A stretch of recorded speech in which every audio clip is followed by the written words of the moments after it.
kita bisa merasa kita banyak kenal orang, kita bisa merasa bahwa semua orang di sana suportif pada kita. Tapi itu belum tentu, karena alat ukurnya apa? Ketika nanti disurvei, itulah kenapa banyak kandidat menganggap bahwa dia punya basis massa yang kuat.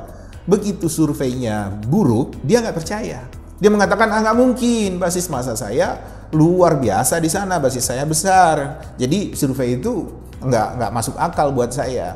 Dia ngotot, dia percaya dengan fata morgana yang ada di basis massa dia. Ketika masuk pemilihan ternyata hasilnya tidak memuaskan dia gitu. Nah, itu yang saya pikir bahwa kandidat harus realistis, harus mau lapang dada kalau misalnya ada evaluasi semacam survei itu gitu. Jadi jangan pernah merasa bahwa segala sesuatunya akan baik-baik saja dalam dunia politik.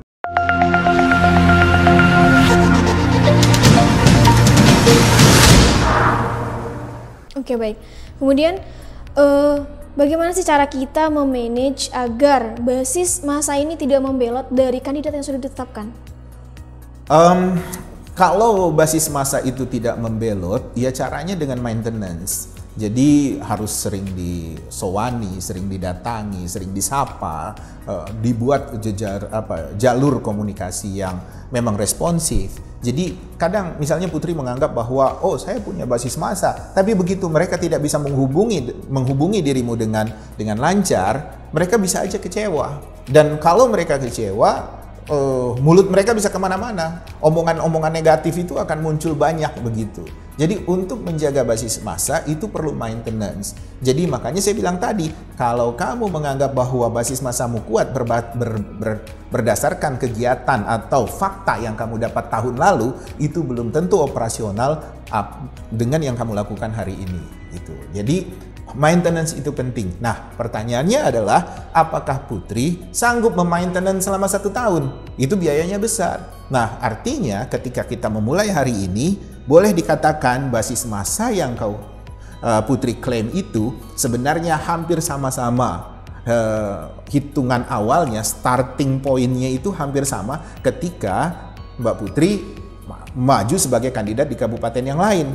Yang saya bilang tadi, kalau tadi Mbak Putri di Kabupaten X dengan maju di Kabupaten Y itu tidak jauh beda. Karena memang Mbak Putri di Kabupaten X sudah punya modal, tapi maintenance itu mungkin berlipat dibandingkan di Kabupaten Y begitu. Jadi maintenance itu, dan itu biayanya nggak sedikit. Oke. Nah, pastinya setiap basis massa ini pastinya memiliki kriteria untuk bisa memenangkan kandidatnya ini. Mungkin bisa dijelaskan, Pak? Ada kriteria untuk basis massa untuk kandidat ini, Pak? Nah, biasanya kalau kandidat bicara tentang hubungan dia dengan basis massa, kandidat itu selalu menganggap bahwa basis massa ini barang mati. Yang misalnya kalau dia punya 6 kotak tahun lalu, hari ini dia punya 6 kotak. Tapi sebenarnya basis massa itu harus bisa melihat bahwa kandidat ini memiliki komitmen, memiliki figur atau image, memiliki personal yang bagus di mata mereka. Jadi jangan sampai kita merasa punya basis massa yang besar, tapi sebenarnya image building kita di mata mereka, personal branding kita di mata mereka itu buruk. Jadi mereka menganggap bahwa ngapain kita ngedukung Mbak Putri? Tahun lalu aja komitmennya nggak bagus. Ngapain kita sebenarnya mau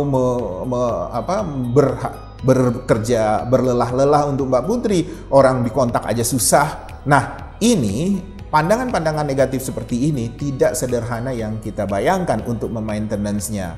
Jadi untuk menjaganya ya seperti itu. Jadi hubungan emosional itu antara kandidat dengan basis massa itu memang harus betul dijaga dan benar-benar harus diperiksa ketika kita melangkah. Nah, seringkali ketika kita periksa ternyata tidak sebesar yang diklaim oleh kandidat nggak percaya. Itu yang jadi problem.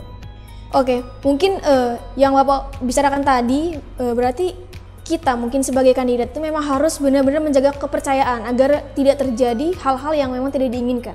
Iya, menjaga kepercayaan, tapi kan capek menjaga kepercayaan itu. Pacaran aja susah gitu menjaga kepercayaan, apalagi itu ratusan, ribuan masa gitu. Kalau ada yang kecewa 1 atau 2 itu persoalan gitu. Jadi basis massa itu akan lebih konkret kalau kita bicara hari ini, yang kita mulai hari ini. Jadi bukan basis massa yang kita klaim bahwa kita sudah punya basis massa sekian-sekian, tapi itu tahun lalu. Karena pandangan mereka bisa saja berbeda dan bisa saja dalam setahun ini sudah tumbuh hal-hal negatif. Misalnya aja, ada salah satu wali kota, dia punya basis massa luar biasa di kota itu.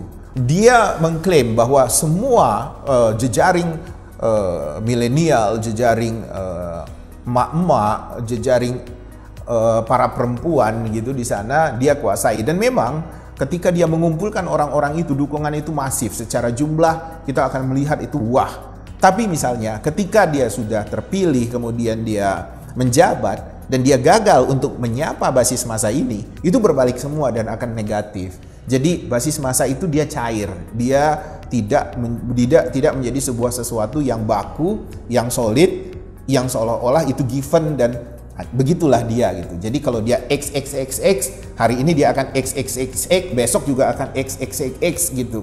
Enggak, dia akan berubah-berubah. Jadi dia dinamis dan cair.